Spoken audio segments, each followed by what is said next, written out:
ప్రార్థన చేసుకుందాం. ప్రేమగల మా తండ్రి యేసుక్రీస్తు ప్రభువా, మీకు స్తోత్రం చెల్లించుకుంటున్నాం నాయన. సిలువలో మీరు చేసిన గొప్ప విమోచన కార్యం బట్టి మీ పాద సన్నిధికి సామాన్య మానవులమైన మేము రావడానికి ఇచ్చిన గొప్ప కృపకై మీకు ఎంతో వందనాలు చెల్లిస్తున్నాం. మీ స్వరం వినాలని, మీ పైన ఆధారపడాలని, మీ చిత్తం తెలుసుకోవాలని ప్రభువా, మీ యొక్క సంకల్పములు, మీ యొక్క ప్రణాళిక మేము ఎరగాలని ఈ సాయంకాలం మీ పాద సన్నిధిలో మేము సాగిలు పడుతున్నాం. మానవ మాతృని నేను ఏపాటి వాడిని, మీ దివ్యమైన పవిత్రమైన వాక్యం పట్టుకోవడానికి కానీ, పవిత్రమైన నామమును పలకడానికి కానీ, నీ పవిత్రమైన సన్నిధిని అనుభవించడానికి కానీ మేము ఎవరం కూడా యోగ్యులం కాం. అయితే సిలువలో మీరు చిందించిన పవిత్రమైన రక్తధారల చేత మమ్మల్ని శుద్ధి చేయండి. ప్రభువైన యేసుక్రీస్తు నామములో జీవముల దేవుని యొక్క పరిశుద్ధ సన్నిధిలో కనపడే గొప్ప భాగ్యాన్ని మీ వాక్యం ద్వారా మీరు మాకు అనుగ్రహిస్తుందికే కృతజ్ఞత చెల్లిస్తూ మా మనోనేత్రాలు వెలిగింప చేయండి. మానవుడు మాట్లాడడం వల్ల ఏ ఉపయోగం లేదు. దేవుడు కనుక మాట్లాడితే మేము బ్రతుకుతాం. నీ మాటలో జీవం ఉన్నది. ప్రభా, దయ ప్రసాదించండి. నీ నామను మహింపరచుకోండి.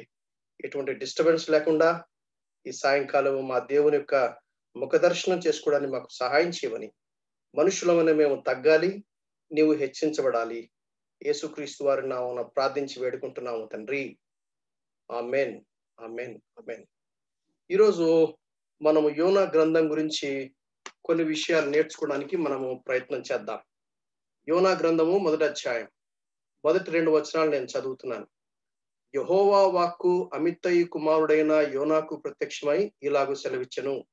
నినెవే పట్టణస్థుల దోషము నా దృష్టికి ఘోరమాయను గనుక నీవు లేచి నినెవే మహాపట్నమునకు పోయి దానికి దుర్గతి కలుగునని ప్రకటింపము. 4వ అధ్యాయము 11వ వచనం, చివరి అధ్యాయము చివరి వచనం.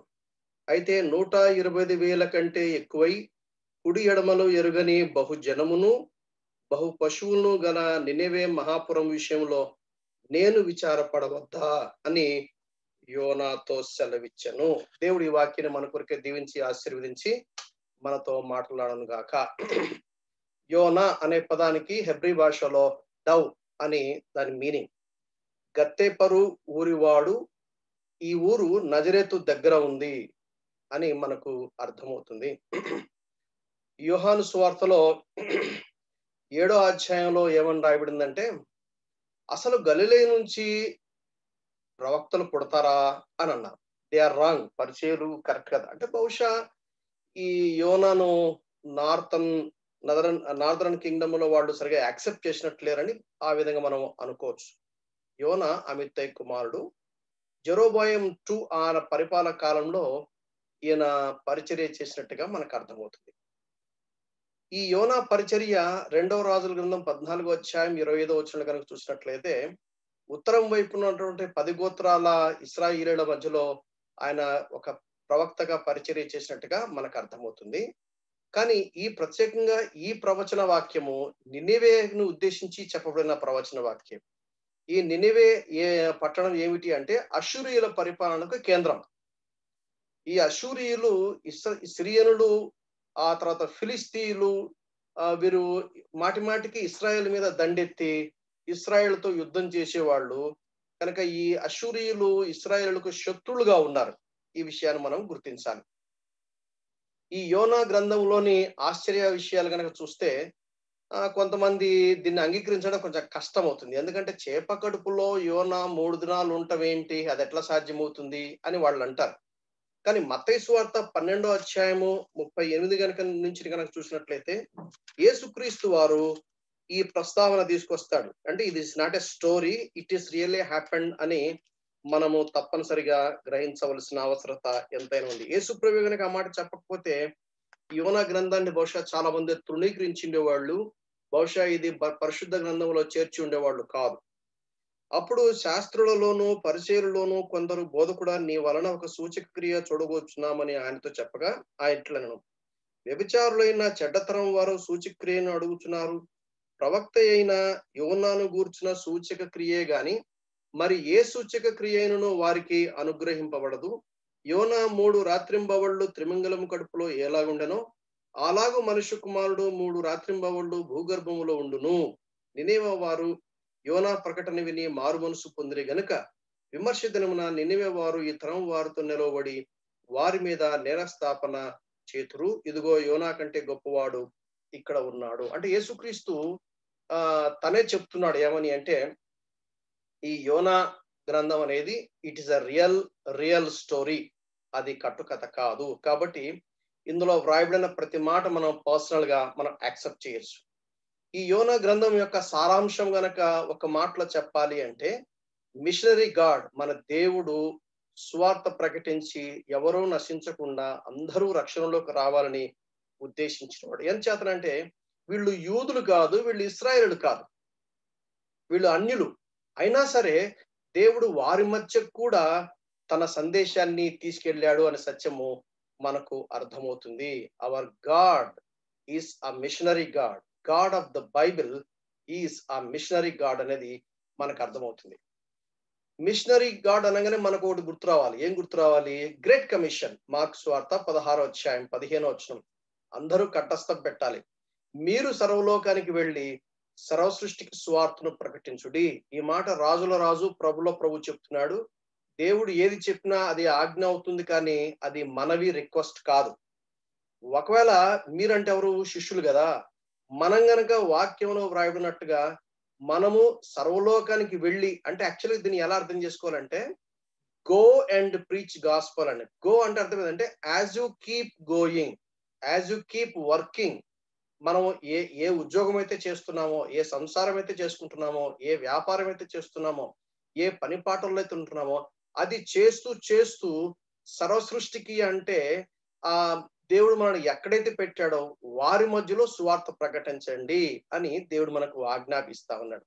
ఒకవేళ సువార్త కనుక ప్రకటించకపోతే మనం పాపం చేసిన వారమని దేవుని యొక్క వాక్యం సెలవిస్తుంది. ఆజ్ఞ అతిక్రమమే పాపం. ఆజ్ఞ అతిక్రమం పాపం. Since of commission, since of omission అని 2 రకాల పాపాలు ఉంటాయి. దేవుడు చెయ్యమన్నది చేయకపోయినా పాపమే, చెయ్యొద్దు అని చెప్పింది చేసిన పాపమే. కనుక సువార్త ప్రకటించకపోవటమే పాపము అనేది మనం గ్రహించాలి. ఈ యోనా గ్రంథం యొక్క అవుట్లైన్స్ ఏం చెప్పొచ్చు? మొదటి అధ్యాయం ఏం చెప్తుందంటే, Zona was running away from God.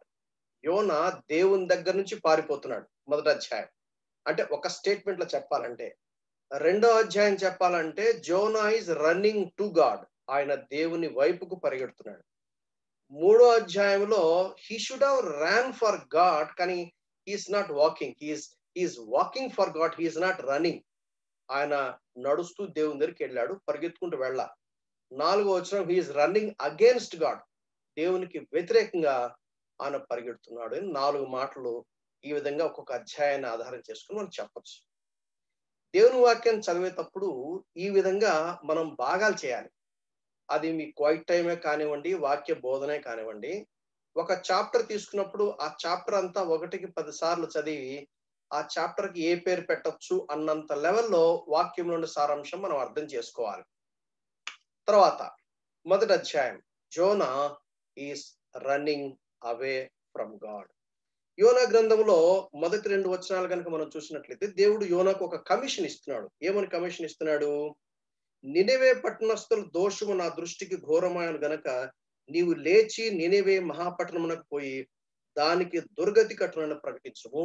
ఈ వాక్యం మనకి ఏం చెప్తుందంటే, దేవుడు తన తీర్పు తీసుకొని రాకమునుపు తప్పనిసరిగా మనకు ఆ సత్యాన్ని తెలియపరుస్తాడు. అంటే దేవుడు హెచ్చరిక చేయకుండా ఆయన ఎవరిని శిక్షించడు. మరలా చెప్తున్నాను, జాగ్రత్తగా వినండి. దేవుడు హెచ్చరిక చేయకుండా ఆయన ఎవరిని శిక్షించడు. వారు ఇశ్రాయేలు కావచ్చు, వాళ్ళు దేవుని నమ్మిన బిడ్డలే కావచ్చు, దేవుని నమ్మని ఎవరైనా కావచ్చు. దేవుడు ప్రతి వారిని హెచ్చరిస్తాడు. హెచ్చరించిన తర్వాత ఆ హెచ్చరికను మనం చాలా తీవ్రంగా తీసుకుని మనం స్పందించి మనం పశ్చాత్తాపడి మనం వాటిని ఒప్పుకొని మనం విడిచిపెట్టడానికి దేవుని కృప కోరుకున్నప్పుడు దేవుడు సహాయం చేస్తాడు. ఆ తీర్పు మన మీద పడకుండా ఉంటుంది. వీళ్ళు దేవుని ప్రజలకు శత్రువుగా ఉన్నప్పటికీ కూడా వారు కూడా రక్షణ పొందాలని దేవుడు కోరుతున్నాడు. దీన్ని బట్టి మనకేమర్థమవుతుంది? God is God of all. దేవుడు ఒక వర్గం వారికి, ఒక జాతి వారికి, ఒక దేశం వారికి, ఒక ప్రత్యేకమైన తెగ వారికి దేవుడు అనుకుంటే పొరపాటే. ఎందుకంటే దేవుడు by definition is the creator of all. ఆయన అందరినీ సృష్టించిన వాడు. ఆయన అందరినీ సృష్టించడం మాత్రమే కాకుండా ఆ సృష్టిని నిర్వహిస్తున్నాడు అనే సత్యాన్ని మనము మర్చిపోకూడదు. ఇక్కడ అష్షూరీయుల క్షేమం కోసమే దేవుడు తన ప్రవక్తను పంపిస్తున్నాడు.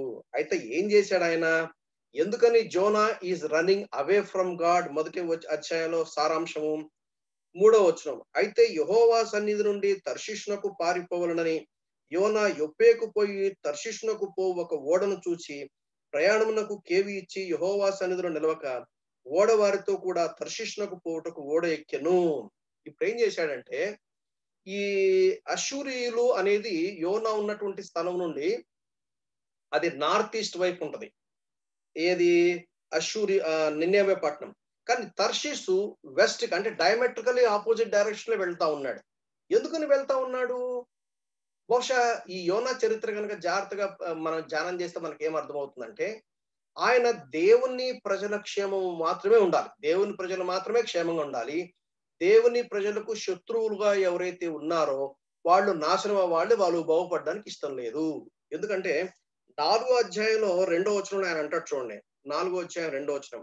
యెహోవా నేను నా దేశమందుండగా ఇట్లు జరుగునని నేను అనుకుంటుని కదా, అందువలనే నువ్వు కటాక్షమును జాలియు బహుశాంతమును అత్యంత కృపగల దేవుడవై ఉండి పశ్చాత్తాపపడి కీడు చేయక మానదు అని నేను తెలుసుకుని దానికి ముందుగానే తర్షీషుకు పోతుని. ఎందుకు ఈయన తర్షీషుకు పోతున్నాడు డయామెట్రికల్ ఆపోజిట్ అంటే, ఆయన తమ శత్రువులు క్షేమంగా ఉండటం ఆయనకి ఇష్టం లేదు. ఎందుకంటే క్షేమంగా ఉంటే మళ్ళా దేవుడే వారి మీదకి రానిస్తాడు. ఎందుకంటే దేవుని ప్రజలు పాపం చేస్తే శిక్షిస్తాడు. ఎలా శిక్షిస్తాడు? తమ శత్రువుల ద్వారా. అంటే గాడ్ అలౌస్. దేవుడు శిక్షించడం అంటే simple. God withdraws the protection. దేవుడు తన ప్రజలకు ఉన్నటువంటి ప్రొటెక్షన్ ని విత్‌డ్రా చేసినప్పుడు శత్రువుల మీద పడతారు, దాడి చేస్తారు. దేవుడు శిక్షించడం అంటే దేవుడే నేరుగా, ఆయన ఎప్పుడు ఎవరికి కీడు చెయ్యడు. దేవుడు తన ప్రజలను ప్రొటెక్ట్ చేస్తాడు. ఎప్పుడు? ఆయనకు విధేయత చూపినప్పుడు. ఆయనకు విధేయత చూపకుండా తిరుగుబాటు చేస్తే దేవుడు తన ప్రొటెక్షన్ విత్‌డ్రా చేసుకుంటాడు. అప్పుడు శత్రువు దాడి చేస్తాడు. శత్రువు బాగా పాఠాలు నేర్పిస్తాడు. God is a God of justice. కనుక తనకు వ్యతిరేకంగా పాపం చేస్తే తప్పనిసరిగా శిక్షిస్తాడు అనే విషయాన్ని మనం గుర్తుపెట్టుకోవాలి. ఇక్కడ ఇంకొక విషయాన్ని మనం గుర్తుపెట్టుకోవాలి. ఏమిటంటే, యోనా ప్రవక్త, యోనా దేవుని యొక్క ఆజ్ఞకు వ్యతిరేకమైన దిశలో పోతున్నాడు. దేవుని యొక్క ఆజ్ఞకు శిరసావహించకుండా తిరుగుబాటు చేస్తా ఉన్నాడు. ఇప్పుడు బహుశా ఈ మాటలు విని మీరేమనొచ్చు?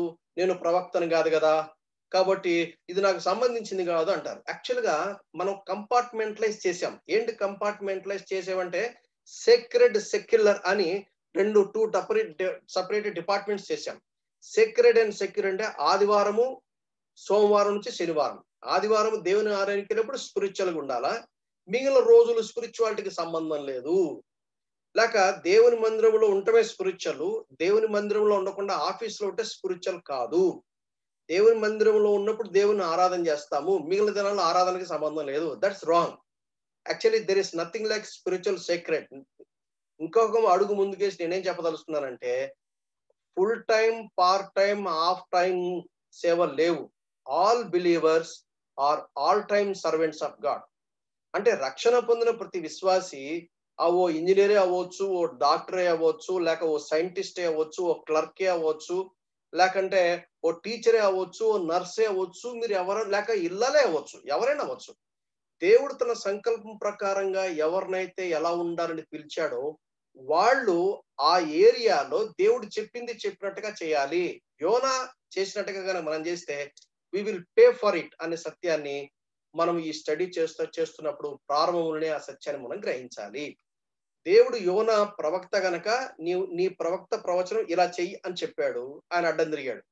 లేక దేవుడు నీకు ఒకటి చేయమంటాడు, నువ్వు చేయకుండా నువ్వు అడ్డం తిరిగావు అనుకో, యోనాకి ఏం జరిగిందో నీకు అదే జరుగుతుంది.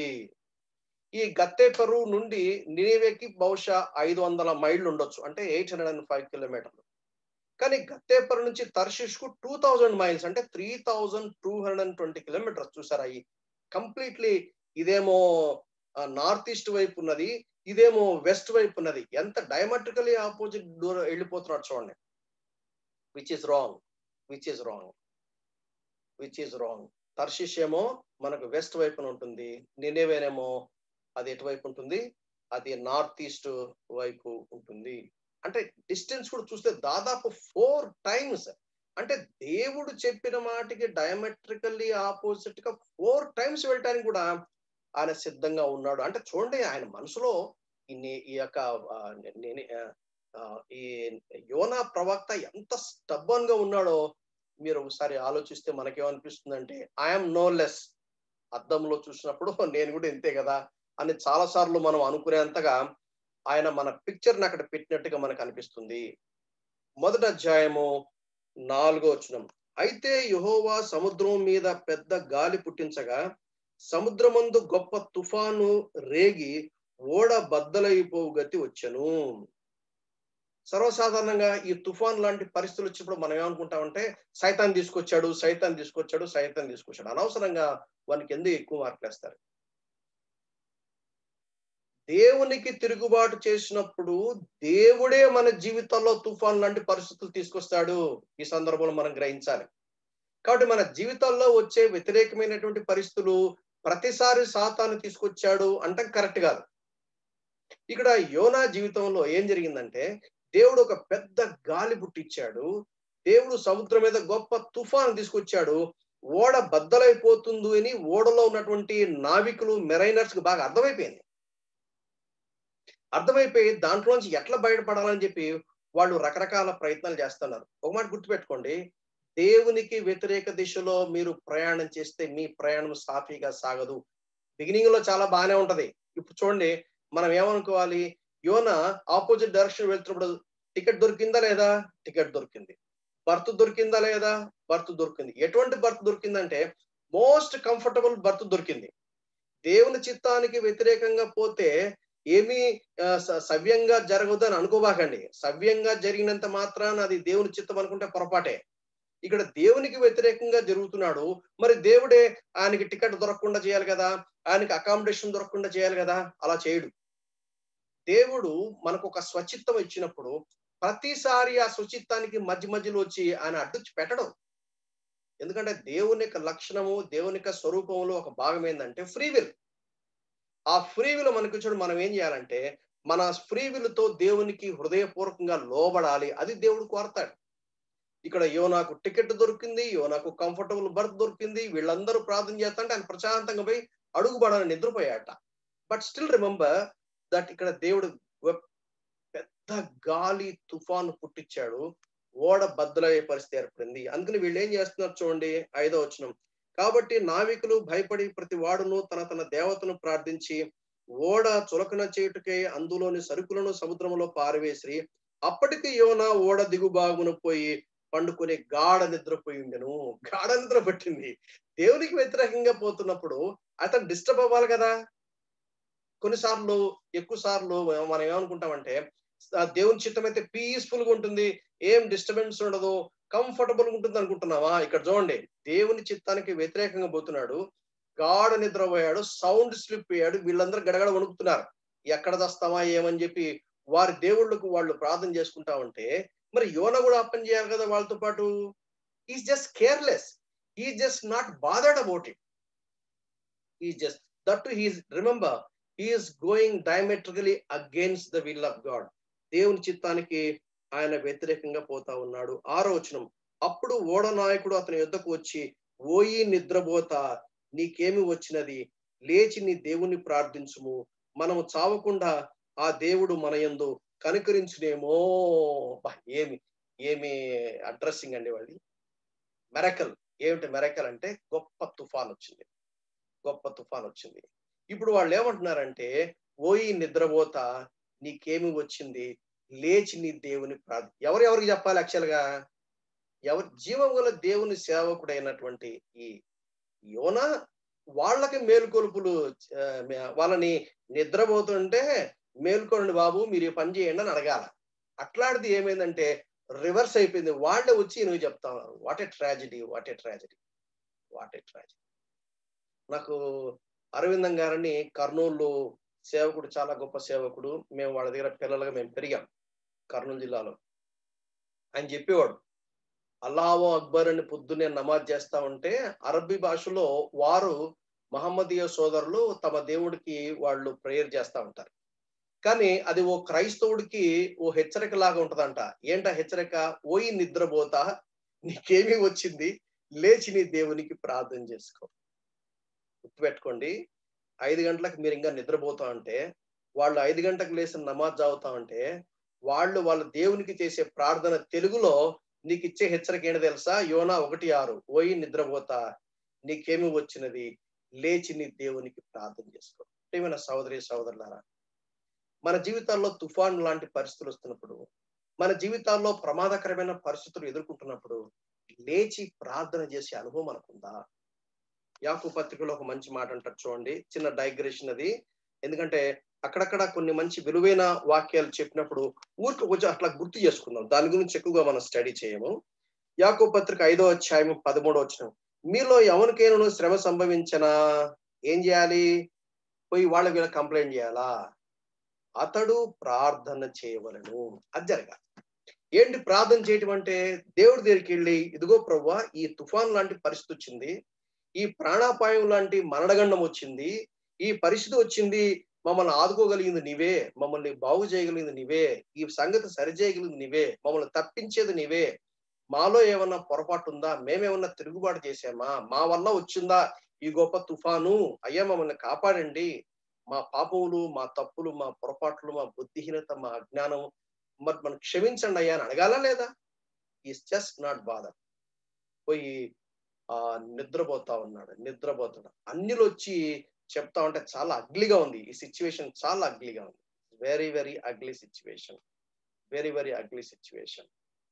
ఆ తర్వాత మనకు తెలుసు ఏంటిది, నేను చదువుతాను చూడండి. 7వ వచనం, అంతలో ఓడవారు ఎవరిని బట్టి ఇంత కీడు మనకు సంభవించినది తెలియుటకే మనం చీట్లు వేయడం రండని ఒకరితో ఒకరు చెప్పుకొని చీట్లు వేయగా చీటి యోనా మీదకి వచ్చెను. అంటే ఆ దినాల్లో ఇదొక ఆనవాయితీ. అంటే let God decide not we అని చీట్లు వేసినప్పుడు చీటి కరెక్ట్ గా యోనా నెత్తి మీదకే వచ్చిందట. అప్పుడు వాళ్ళకి అర్థమైంది రీజన్ ఎవరు, కాజ్ ఎవరు, ఇతను అని. కాబట్టి వారు అతను చూచి, ఎవరిని బట్టి ఈ కీడు మాకు సంభవించనో, నీ వ్యాపారం ఏమిటో, నీవెక్కడ నుండి వచ్చుతో, నీ దేశం ఏమిటో, నీ జనం ఏమిటో ఈ సంగతి మాకు తెలియజేయమనగా. అంటే they want know why it has happen. యోనాని బట్టి వచ్చిందని వాళ్ళకి అర్థమైంది. కాబట్టి వాళ్ళు ఏమంటున్నారంటే చూడండి, మనకు వచ్చే కీడు వచ్చినప్పుడు ప్రజలు మమ్మల్ని అడిగే ఇన్ఫర్మేషన్ ఏంటి? నీ వ్యాపారం ఏంటి? What is your business? నువ్వు ఎక్కడి నుంచి వచ్చావు? నీ నేషన్ ఏంటి? నీ జనం ఏంటి? నీ పీపుల్ ఏంటి? నీ ఫెలోషిప్ గ్రూప్ ఏంటి అని అడుగుతుంటే ఆయన ఏం చెప్తున్నాడు చూడండి, వండర్. ఆయన వారితో ఏమన్నా తెలుసా? నేను హెబ్రీయుడును. ఆ దినాల్లో అన్యుల మధ్యలో ఇశ్రాయేలులు తమను తాము ఇంట్రొడ్యూస్ చేసుకున్నప్పుడు ఇలాగే చేసుకునేవాడు. ఏమనుకున్నాం మేమంటే, మేము ఏర్పరచబడిన సంతానం, మేము అబ్రహాం సంతానం, మేము దేవుని యొక్క ప్రజలము, దేవుడు మమ్మల్ని స్పెషల్ గా చూస్ చేసుకున్నాడు, మేము అన్యులం కాము, మేము విగ్రహారాధికులం కాము అని చాలా గొప్పగా వాళ్ళు చెప్పుకునేవాళ్ళు. రెండవదిగా ఆయన ఇచ్చినటువంటి ఐడెంటిటీ ఏంటంటే, సముద్రమునకును భూమికిని సృష్టికర్త అయి ఆకాశమందుందో దేవుడై ఉన్న యెహోవా యందు నేను భయభక్తులు కలిగి ఉన్నాను. 3 మాటలు చెప్పాడు.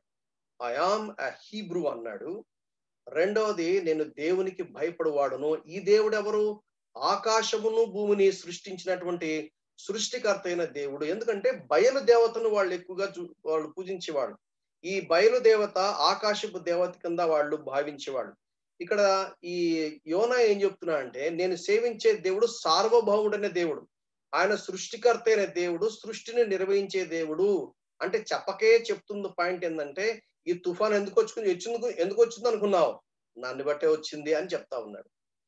ఆ తర్వాత ఆయన ఏం చెప్తున్నా అంటే, I'm fleeing from the lord, నేను యెహోవా సన్నిధి నుంచి పారిపోతున్నాను అని. What a poor understanding, what a poor understanding. మనం ఎవరైనా సరే దేవుణ్ణి కళ్ళు కప్పుకొని మనం పోగలమా? దేవుని కనబడకుండా దూరం పారిపోవడానికి సాధ్యమవుతుందా? దేవుని వాక్యాన్ని జాగ్రత్తగా పరిశీలిస్తే మనకు అర్థమైంది ఏంటంటే, దేవుడు సర్వవ్యాప్తి అయిన దేవుడు. కీర్తన సంఖ్య 139లో కీర్తనకారుడు అంటాడు, నేను ఆకాశానికి పైకి రెక్కలెట్టుకొని పోతే నువ్వు అక్కడ ఉన్నావు, నేను భూమికి లేక సముద్రపు అడుగు భాగం పోతే నువ్వు అక్కడ ఉన్నావు, నేను తూర్పుకు పోయినా పడమరకు పోయినా ఎక్కడ పోయినా నీ సన్నిధి నుంచి నేను తప్పించుకోలేను అని కీర్తనకారుడు అంటుంటే, మరి ఈయనకి ఎందుకు ఆ విషయం అర్థం కాల? హీస్ థింకింగ్, నేను పారిపోతున్నాను, ఐఎమ్ గోయింగ్ అవే, దేవుడు నన్ను ఏం చేయలేడు అనుకున్నాడు. I'm very sorry for it. You cannot run away from God. ఎందుకంటే ఫియరింగ్ గాడ్, దేవునికి భయపడ్డము అంటే అర్థమైందంటే అందులో రెండు అర్థాలు వస్తాయి. ఒకటి ఏంటంటే రెవరెన్స్, దేవునికి గౌరవం. ఫియర్ అనే పదము ఇంగ్లీష్ లో ఉంది, కానీ తెలుగులో భయభక్తులు ఉంది. భయపడ్డము అంటే అర్థమైందంటే రెవరెన్స్ టు గాడ్, దేవునికి గౌరవం ఇవ్వటం, దేవునికి భక్తి శ్రద్ధలతో పూజించడం అంటే అర్థమైందంటే విధేయత చూపడం. దేవునికి గౌరవం చూపడం అంటే అర్థమైందంటే విధేయత చూపడం. టు టు టు టు దేవునికి భక్తి భావన లేక ఆరాధన భావన మనం కలిగి ఉంటామని అర్థం అంటే దేవునికి విధేయత చూపడం అని అర్థం అన్నమాట. లేక దేవుని ప్రేమించడము అని కూడా చెప్పొచ్చు మనం. దేవునికి భయపడ్డం అంటే ఒకవైపున దేవుని ప్రేమించాలి, మరొక వైపున ఆ పాపమును ద్వేషించాలి. ఇవి రెండు జరగాలి. That is called the fearing God. Negative fear అంటే అర్థమైందంటే భయపడి పారిపోవటం. This is not negative fear. Positive fear, దేవుని భయం ఉన్న వాళ్ళు దేవునికి లోబడతారు, ఎందుకంటే దేవుని గౌరవిస్తారు. దేవునికి భయపడే వాళ్ళు పాపమును అసహించుకుంటారు. ఇవి రెండు జరగాలి. ఒకవేళ దేవునికి లోబడడం లేదు లేక పాపమును అసహించుకోవట్లేదు అంటే అర్థమైందంటే యూ డోంట్ ఫియర్ గాడ్ అని అర్థం. కానీ ఇక్కడ ఏం చెప్తున్నాడు, నేను ఐ ఫియర్ గాడ్ అని చెప్పుకుంటున్నాను, కానీ actually he's not fearing God. రెండవది, నేను దేవుని సన్నిధి నుంచి పారిపోతున్నాను అని అనుకుంటున్నాను, కానీ actually he's not able to, he cannot flee away from the presence of God. ఎందుకంటే గాడ్ ఈస్ ఆమ్ని ప్రెజెంట్. దేవుని యొక్క సన్నిధి అన్ని, God is everywhere at all times. దేవుడు సమయానికి, స్థలానికి, పదార్థానికి అతీతుడు అనే విషయం మనకు అర్థం కావాలి. ఈ మాటలు వింటా ఉంటే ప్రియమైన సహోదరి సహోదరులారా, మనము ఆ దేవుని వాక్యం అనే అర్థంలో మనం చూసుకున్నప్పుడు దేవుడు చెప్పింది చేయకుండా దేవునికి వ్యతిరేకమైన దిశలో మనం గనక ప్రయాణం చేస్తూ, నేను భక్తిపరుణ్ణి, నేను ఆరాధించేవాడిని, నేను దశంభాగాలు ఇస్తా ఉన్నాను, నేను క్రమంగా నేను దేవుని యొక్క వాక్యం చదువుతూ వాక్యానికి లోబడుతున్నాను అనుకుంటున్నాం, కానీ do we really fear God? Do we really experience the presence of God? ప్రజలు మనం చూసినప్పుడు వాళ్ళు మనకు బుద్ధిపాఠం చెప్తున్నామా, మనం వాళ్ళకు స్వార్థ చెప్తున్నామా? మనం వాళ్ళకు ఒక మోడల్ గా ఉంటున్నామా, లేక వాళ్ళే మనల్ని కరెక్ట్ చేసే సిచ్యువేషన్ ఉన్నారా? మనం we need to examine our self. మొదటి అధ్యాయము 10వ వచనంలో ఆయన చెప్పిన దానికి వాళ్ళు ఎలా స్పందించారు చూడండి. తాను యెహోవా సన్నిధిలో నుండి పారిపోతున్నట్లు అతడు ఆ మనుషులకు తెలియజేసి ఉండను గనక వారు ఆ సంగతి తెలుసుకొని మరింత భయపడి నీవు చేసిన పని ఏమని అతను అడిగిరి. ఇది కూడా నాకు చాలా సెన్సిటివ్ అనిపిస్తుంది. పోయి నిద్రపోతా నువ్వు లేచి ప్రార్థన చేసుకోవడము, అది వాళ్ళతో అనిపించుకోవడం అనేది కొంచెం మనకి సిగ్గు అనిపిస్తుంది. అంత మాత్రం కాకుండా నీవేమో యూదుడని చెప్పుకుంటున్నావు, నీవేమో దేవునికి భయపడుతున్నావు అని చెప్పుకుంటున్నావు. మరి నువ్వు భయపడే వ్యక్తి అయితే నువ్వు ఎట్లా పారిపోతున్నావయ్యా? నువ్వు ఏం చేస్తున్నావు ఈ పని అని ఎవరికి బుద్ధి చెప్తున్నారు? అన్యులు జీవుల దేవుని సేవకునికి బుద్ధి చెప్తా ఉంటారు.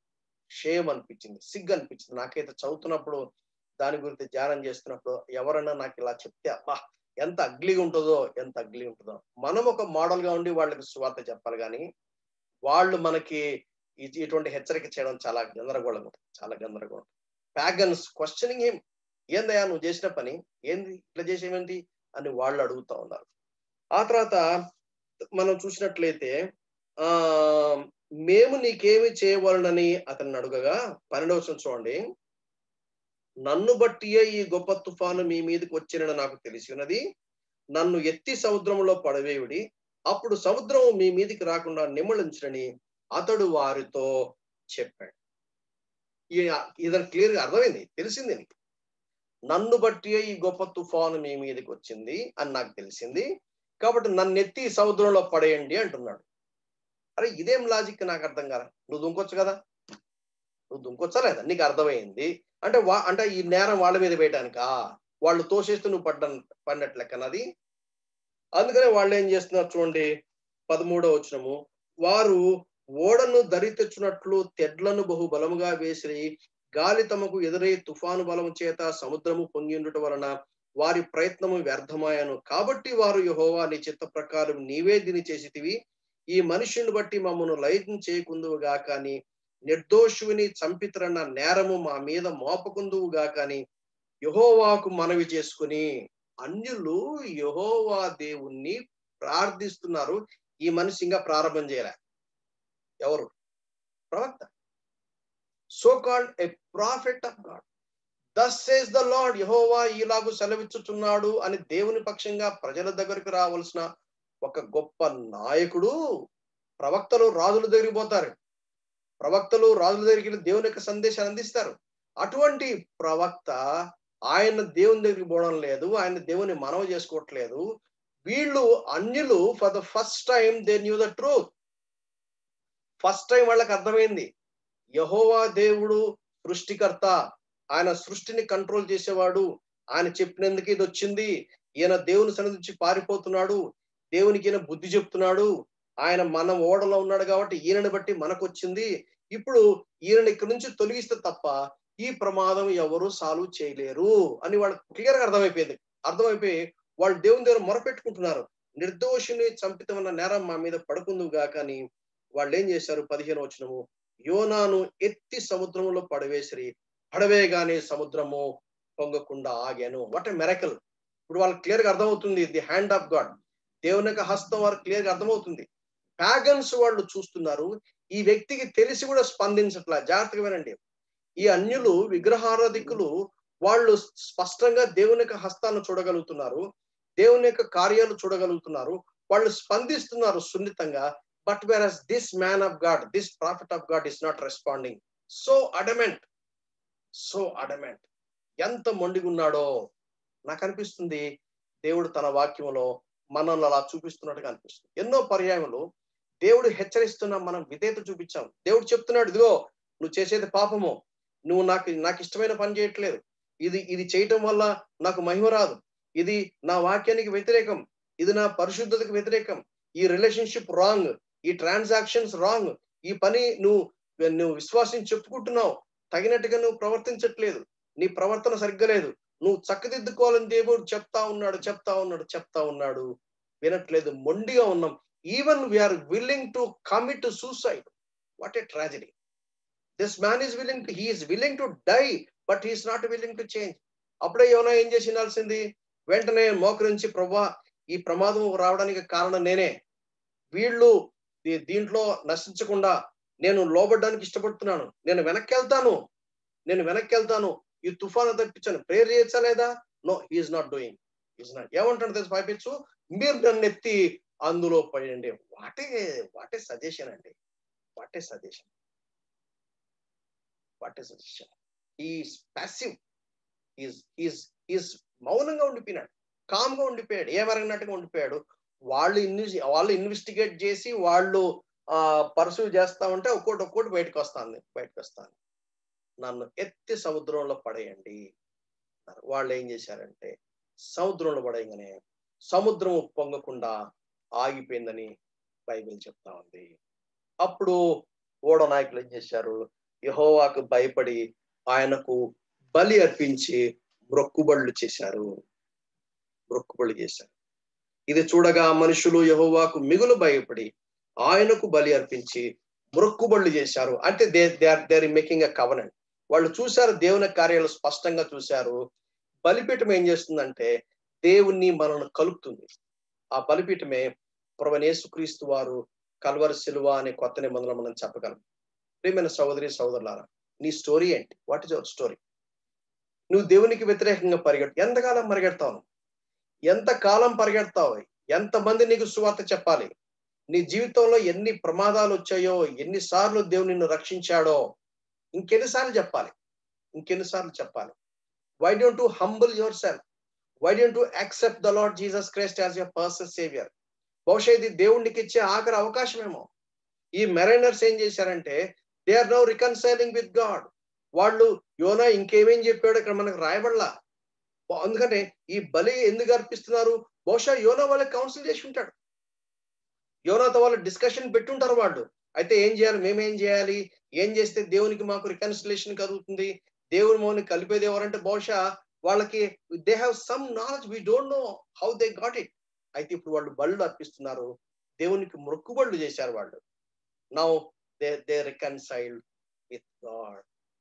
మరి నీ కనీసం ఈ టైంలోనైనా, నాకు తెలిసి చాలా మంది వాళ్ళు పెద్ద యాక్సిడెంట్ అయినప్పుడు, ఆ మరణాపాయంలో ఉన్నప్పుడు, ఆ టైంలో కొంతమంది రక్షించబడి అద్భుతమైన దేవుని సేవలు చేసిన వాళ్ళు నేను ఎరుగుతున్నాను. కనీసం ఇప్పుడైనా నువ్వు హంబుల్ చేసుకుంటావా? ఈ తుఫాను బట్టేను నువ్వు తగ్గించుకుంటావా? ఈ తుఫాను బట్టేను నువ్వు తగ్గించుకుంటావా? 17వ వచనం అద్భుతమైన మాట మనం చూస్తాం. గొప్ప మత్స్యము ఒకటి యోనాను మృంగవలనని యెహోవా నియమించి ఉండగా యోనా 3 దినములు ఆ మత్స్యపు కడుపులో ఉండెను. Now God is preparing a fish. దేవుడు ఎంత మంచి దేవుడు కదండి. యాక్చువల్ గా దేవుడు ఏం చేసి ఉండాల్సింది? ఈయన వదిలేసిండే సరిపోయింది కదా. ఇంకా దేవుడికి ఎవరు ప్రవక్తలు లేరా? ఈయన కాకుండా ఇంకొకరిని పంపించిండే సరిపోయింది అది. బట్ దేవుడు ఆయన తన సేవకుని వదిలిపెట్టడు. ఆయన తన సేవకులు వాళ్ళు మొండికేసుకొని వాళ్ళు రివర్స్ లో వెళ్తున్నా గానీ దేవుడు మహాదయగల వాడు, మహాకృపగలవాడు కనుక దేవుడు వారి జీవితాల్లో పని చేస్తాడు. God works on them. Now God is working in the life of Zona. ఏం చేసినాడు? ఒక గొప్ప మత్స్యం, ఒక గొప్ప చేపను సిద్ధపరిచాడు. చూసారా? When God gave a command to fish, fish is ready to obey. Fish is ready to do it's job. వెంటనే యోనాను మింగివేసినట్టుగా మనకు అర్థమవుతుంది. అయితే 2వ అధ్యాయం కనుక మనం జాగ్రత్తగా పరిశీలిస్తే ఏం తెలుస్తుందో ఒకసారి దయచేసి చూడండి. ఆ మత్స్యపు కడుపులో నుండి యోనా యెహోవాకు ఇలాగు ప్రార్థించెను. ఎక్కడికి వెళ్ళిపోయాడు? ఆయన చేప కడుపులోకి వెళ్ళిపోయాడు. ఇప్పుడు అక్కడ now he's running to God. He's running to God. ఆ మత్స్యపు కడుపులో నుండి యోనా ఏమని ప్రార్థించి, నేను ఉపద్రవంలో ఉండి యెహోవాకు మనవి చేయగా ఆయన నాకు ప్రత్యుత్తరం ఇచ్చాను. పాతాళ గర్భములో నుండి నేను కేకలు వేయగా నువ్వు నా ప్రార్థన అంగీకరించున్నావు. నీవు నన్ను అగాధమైన సముద్ర గర్భములో పడవేసి ఉన్నావు. అంటే హీ టచ్ ద బెడ్. వాళ్ళు పడేయంగానే వెంటనే చేప మింగినట్టు కాదు. ఆ మనిషి ఎక్కడ పోయాడు? He touch the bed, water bed. అగాధమైన సముద్ర గర్భంలో పడవేసి ఉన్నావు. ప్రవాహములు నన్ను చుట్టుకుని ఉన్నవి. నీ తరంగములను నీ కరులను నన్ను కప్పి ఉన్నవి. నీ సన్నిధిలో నుండి నేను వెలువేయబడిన నీ పరిశుద్ధాలయం తట్టు నేను మరలా చూచదని అనుకుంటుని. ప్రాణాంతము వచ్చినంతగా జనములు నన్ను చుట్టుకుని ఉన్నవి. సముద్రాగాధము నన్ను ఆవరించి ఉన్నది. సముద్రపు నాచు నా తలకు చుట్టుకుని ఉన్నది. నేను మరెన్నడను ఎక్కి రాకుండా భూమి గడియలు వేయబడి ఉన్నవి. పర్వతముల పునాదులలోనికి నేను దిగి ఉన్నాను. నా దేవా యెహోవా, నీవు నా ప్రాణమును కూపములో నుండి పైకి రప్పించి ఉన్నావు. కూపములో నుండి నా ప్రాణము నాలో మూర్ఛిల్లగా నేను యెహోవాను జ్ఞాపకం చేసుకుంటుని. నీ పరిశుద్ధాలయములో నుండి నొక్కి నీ యొద్దకు నా మనవి వచ్చెను. ఇప్పుడు now he's coming to the senses. ఇప్పుడు ఆయనకు అర్థమైంది. ఏమర్థమైంది? ఈ టైంలోనైనా సరే యోనా గనుక రికన్సైల్ కాకపోతే ఈ బైబిల్లో ఈ బుక్ ఉండేది కాదు. Now he's at least coming to his senses. ఏమని అర్థమైందంటే, I cannot run away from God. దేవునికి సన్నిధి నేను పారిపోలేను. హ్యాడ్ టు పే ప్రైజ్ అని ఇప్పుడేం చేస్తున్నానంటే, now he's saying sorry for it. Lord I am sorry for it. పొరపాటు అయిపోయింది, తప్పైపోయింది, నన్ను క్షమించండి అయ్యా అని ఆయన దాదాపు మూర్చిల్లే పరిస్థితిలో అప్పుడు రికన్సైల్ అయ్యాడు. ఇక్కడ రాయబడింది కదా, మూర్చిల్లే పరిస్థితి. 7వ వచనం, కూపంలో నుండి నా ప్రాణము నాలో మూర్ఛల్లగా నేను యెహోవాను జ్ఞాపకం చేస్తాను. అంటే 11th అవర్ వరకు చూశాడు చూశాడు చూశాడు అర్థమైంది. గాడ్స్ పనిషింగ్, అంటే దేవుడు శిక్షిస్తున్నాడు, నేను సరి చేసుకోవాలని అర్థమైపోయి అప్పుడు పశ్చాత్తాపడుతున్నాడు. He's returning to God. ఇప్పుడు దేవుని వైపుకు తిరుగుతా ఉన్నాడు. దేవుని వైపు తిరుగుతూ ఆయన ఏమంటున్నాడు చూడండి. 9వ వచనం, కృతజ్ఞతాస్తులు చెల్లించి నేను నీకు బలులు అర్పించును. నేను మ్రొక్కుకిన మ్రొక్కుబడులను చెల్లింపక మానను. యెహోవా యుద్ధనే రక్షణ దొరుకును అని ప్రార్థించను. యాక్చువల్గా ఈ హోల్ ప్రాసెస్ ఎంత టైం పట్టింది? 3 days and nights. మనకెలా తెలిసింది? మత్తయి సువార్త 12వ అధ్యాయంలో 38వ వచనం నుండి 40వ వచనం వరకు యేసు ప్రభువు చెప్పిన మాట బట్టి మనకేమర్థమైందంటే 3 days and nights అక్కడ ఉన్నట్టు తెలుసు. నేనేమనుకుంటారంటే, బైబిల్ పండితులు ఏమంటారంటే, జోనా డిడ్ నాట్ డై. ఆయన చేప కడుపులో సజీవంగానే ఉన్నాడు, చేప వచ్చి కక్కేసింది అంటారు. కానీ నాకేమనిపిస్తుందంటే, యేసు ప్రభు చెప్పిన మాటను బట్టి, ఎందుకంటే యేసు ప్రభు యొక్క పునరుద్ధానాన్ని గాని, యేసు ప్రభు యొక్క ఆ మెరకల్ని, ఆ సూచనని యోనాతో కంపేర్ చేసినప్పుడు ఏమన్నా అంటే, 3 దినములు రాత్రింబవళ్ళు సముద్ర ఆయన గర్భంలో ఉన్నాడు అని. అంటే యేసు ప్రభు ఆయన ఆ సమాధిలో ఉన్నప్పుడు ఆయన ప్రాణం పోయిందా లేదా? Yes, he's dead. యేసు ప్రభు శిలువలో ఆయన తన ఆత్మను తన తండ్రికి అప్పగించుకున్నాడు. He's dead physically. భౌతికంగా he's dead. He's resurrected physically on the third day. అది శుక్రవారం నాడు సాయంకాలం నుండి ఆదివారం నాడు తెల్లారికి. అది ఎట్లా కుదురుతుంది? 3 రోజులు ఎట్లా అవుతుంది అంటే, జివిష్ వే ఆఫ్ కౌంటింగ్ అలా ఉంటుంది. Jewish way of counting from sunset to sunset. ఎందుకంటే వాళ్ళు they follow lunar calendar, not solar calendar. మనం సోలార్ క్యాలెండర్ మనం అంటే ఉదయం నుంచి మనం కౌంట్ చేస్తాం. వాళ్ళు సోలార్ అంటే ఈవినింగ్ నుండి 6 to 6 part of the day ఏది వచ్చినా కూడా డే కింద కౌంట్ చేస్తారు, part of the day. So కాబట్టి అది 3 days కిందకి వస్తుంది. నా అభిప్రాయం అంటే, నా పర్సనల్ అభిప్రాయము, Zona is dead in the fish. అయితే దేవుడు ఏం చేశాడంటే ఆయనకి మరలా రిజరెక్టెడ్ జస్ట్ లైక్. అయితే అది ఎక్కడ బైబిల్లో లేదు. బైబిల్లో యేసు ప్రభు లాజరును మరొక తలితాకును విడుదల చేశాడు. బైబిల్లో ఉన్నారు, చాలా చాలా చాలా సందర్భాలు ఉన్నాయి. పేతురు బాగు చేశాడు, ఏలియా విధవరాలి కుమారుడు. యాక్చువల్ గా బైబిల్ పండితులు ఏమంటారంటే యోనా ఎవరో కాదు, సారపెత్తు విధవరాలి కుమారుణ్ణి యోనా చచ్చిపోయిన వ్యక్తిని లేపాడు కదా, ఆ వ్యక్తి యోనాని కాంటెంపరీ థియోలాజియన్స్ రాసిన రైటింగ్ బట్టి కొంతమంది చెప్తారు. సో పాయింట్ ఏంటంటే దేవుడు ఆజ్ఞభంగనే చేప లోబడి యోనాను స్వీకరించింది. దేవుడు మరలా ఆజ్ఞభంగనే మరలా యోనాను డైరెక్ట్ ఎక్కడ దాకా వెళ్ళాడో మళ్ళా వెనక్కి రావాల్సిందే. షార్ట్ కట్స్ లేవు. ఏ డైరెక్షన్ లో తానికి దేవునికి వ్యతిరేకంగా వెళ్ళాడో మళ్ళా అదే డైరెక్షన్ లో రావాలి. But he had to pay heavy price. ఏమైండొచ్చు? 3 దినాలు చేప కడుపులో ఉన్నప్పుడు దేవుడు ఆయనను రకరకాల అనుభవాలు కూడా తీసుకుని వచ్చాయి. ఎస్పెషల్లీ చేప కడుపులో ఉన్న కెమికల్స్ ని బట్టి అతని బాడీలో అతని ఎన్నెన్ని చేంజెస్ వచ్చాయో, ఎన్నెన్ని కెమికల్ రియాక్షన్ వల్ల అతని అతని అతని స్థితిగతులన్నీ మొత్తం మారిపోయి ఉంటాయి. ఎందుకంటే నినెవేలో ఆయనను చూచి ఆయన చెప్పిన సందేశాన్ని బట్టి వచ్చిన పరివర్తనను బట్టి ఆ రెస్పాన్స్ ను బట్టి మనకేం అర్థమవుతుందంటే చేప కడుపులో యోనాలో చాలా మార్పులు వచ్చాయి. ఆయన నిలబడి చెప్తా ఉంటే, ఏందయ్యా నువ్వు ఇలా ఉన్నావేంటి, ఏమైంది నీకు అన్నప్పుడు, ఏమైందా, ఇదిగో నేను దేవునికి వ్యతిరేకంగా నేను తిరుగు ఆపోజిట్ డైరెక్షన్ లో వెళ్తున్నప్పుడు దేవుడు ఇలా చేశాడు, ఇప్పుడు ఇక్కడికి వచ్చాను, దేవుడు మీకు ఈ సందేశాన్ని ఇవ్వమంటున్నాడు అని చెప్పగానే రెస్పాన్స్ వచ్చింది. 3వ అధ్యాయము 1వ వచనము, అంతటా యెహోవా వాక్కు 2వ మారు యోనాకు ప్రత్యక్షమై సెలవిచ్చిన దేవనగా. It's a beautiful verse, I like it. మరలా 2వ మారు, మరలా God is a God of second chances. దేవుడు ఒకసారి మనకు ఆజ్ఞాపించాడు, మనం విధేయత చూపలా. నాకు ఎస్తేరు గుర్తుకొస్తుంది. మొర్దెకై ఎస్తేరుతో అంటాడు, అమ్మా నిన్ను ఎందుకే ఈ యొక్క హోదానికి ఇచ్చాడేమో, దేవుడిని ఇక్కడ నిన్ను పెట్టిన ఉద్దేశం ఇదేనేమో, నువ్వు గనక మౌనంగా ఉన్నావో యూదులకు రక్షణ ఇంకొక దిక్కు నుంచి వస్తుంది, అయితే నీవును నీ ఇంటి వారు నశిస్తారు, జాగ్రత్త. ఈ సమయంలో మౌనంగా ఉండటానికి వెళ్ళలేదు. దేవుడు నిన్ను అందుకే తెచ్చాడేమో. React, God can have alternative. నీవు లేకుండా గాడ్ ఈజ్ నాట్ హ్యాండిక్యాప్. నువ్వు లేకుండా దేవుడు ఏం చేయలేడు అని అనుకోవద్దు నువ్వు. God has his own people, God has his own alternative. కానీ ఇక్కడ దేవుడు యోనాకు మరలా 2వ అవకాశం ఇస్తాడు. మన జీవితంలో చాలా సార్లు దేవుడు మరలా అవకాశం ఇస్తాడు. మార్కు సువార్త మీరు చూడండి, మరలా ఎన్నిసార్లు ఉంటుందో. మరలా అంటే దేవుని యొక్క కృప ఎంత గొప్పదో.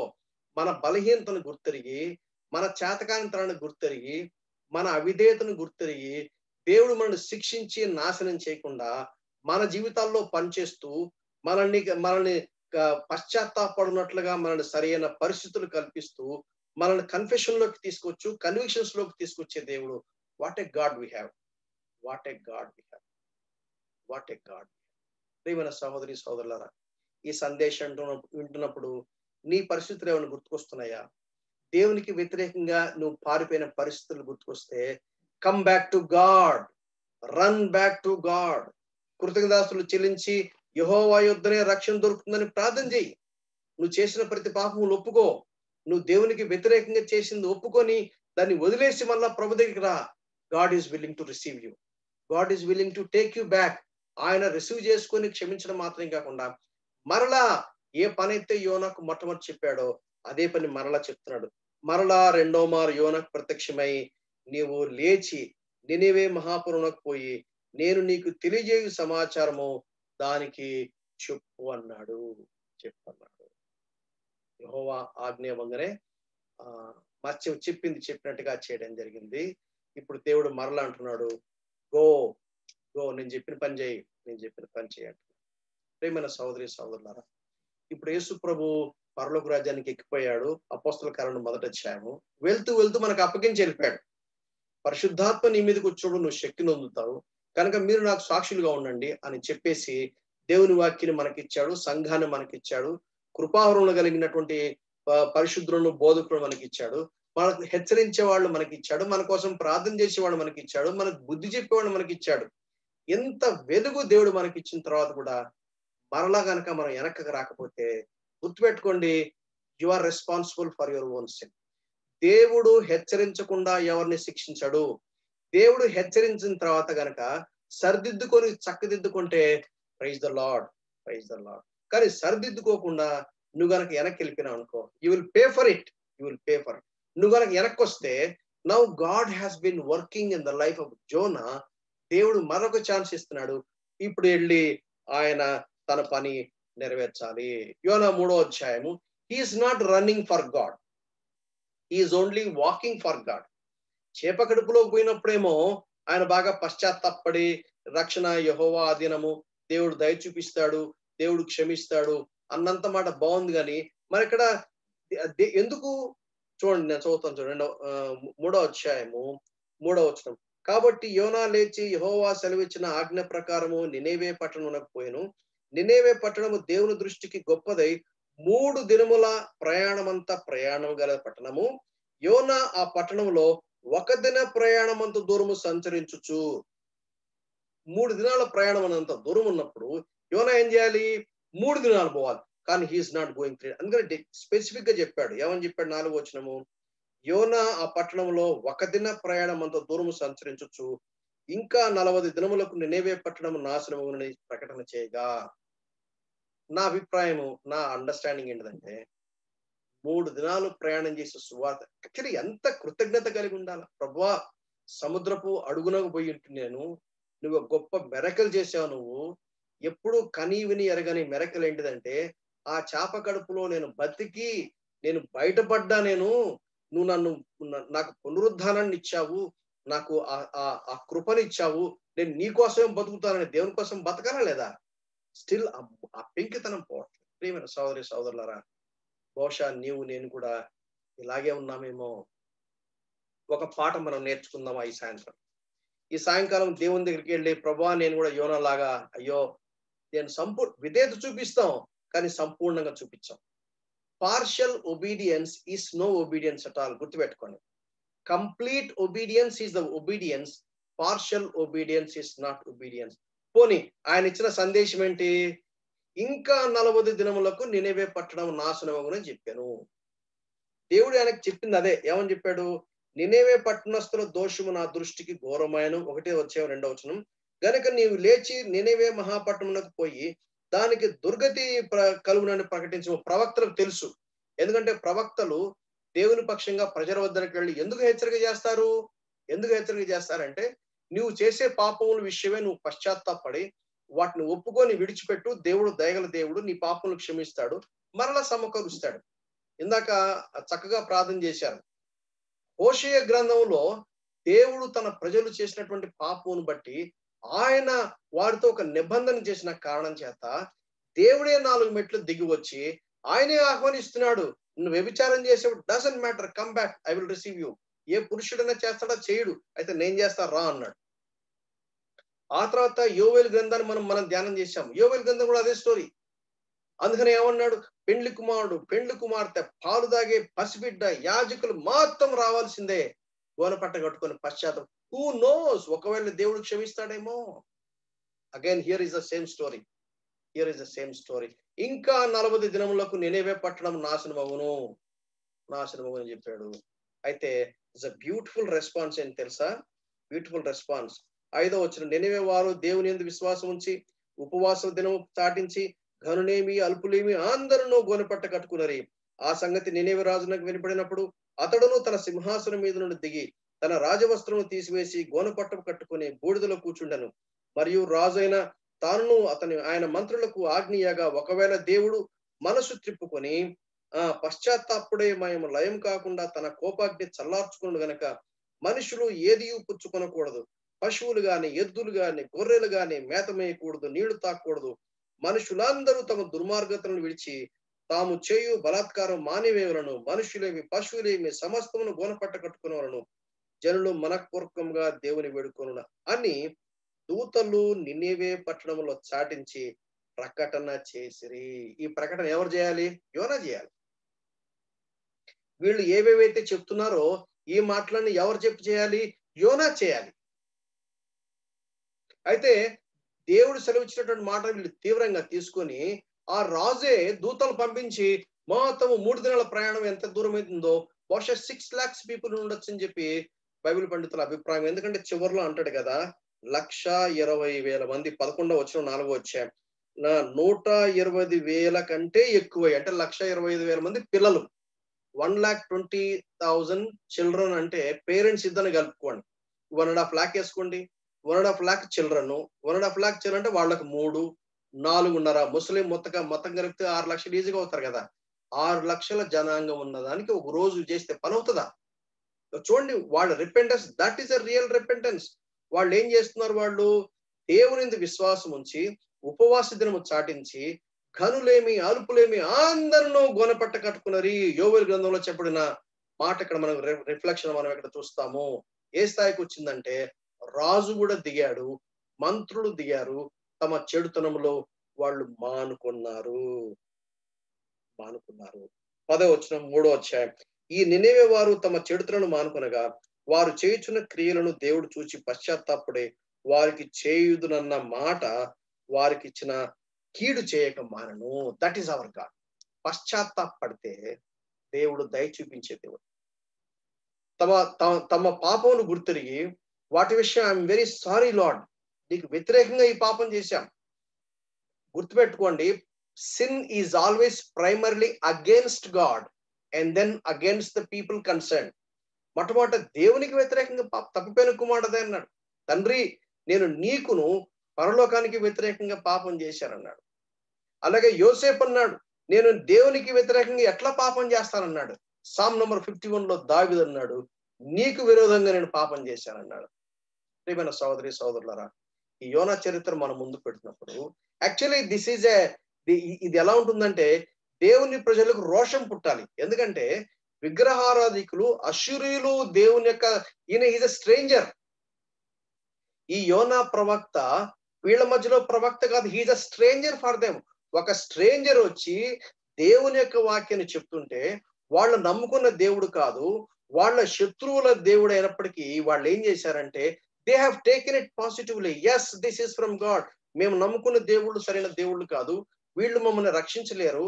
యాక్చువల్ దేవుడు ఈయనే, ఆయన ఆకాశమును భూమిని సముద్రమును సృష్టించిన దేవుడు అని వారు గ్రహించి వాళ్ళు పశ్చాత్తాపడ్డారు.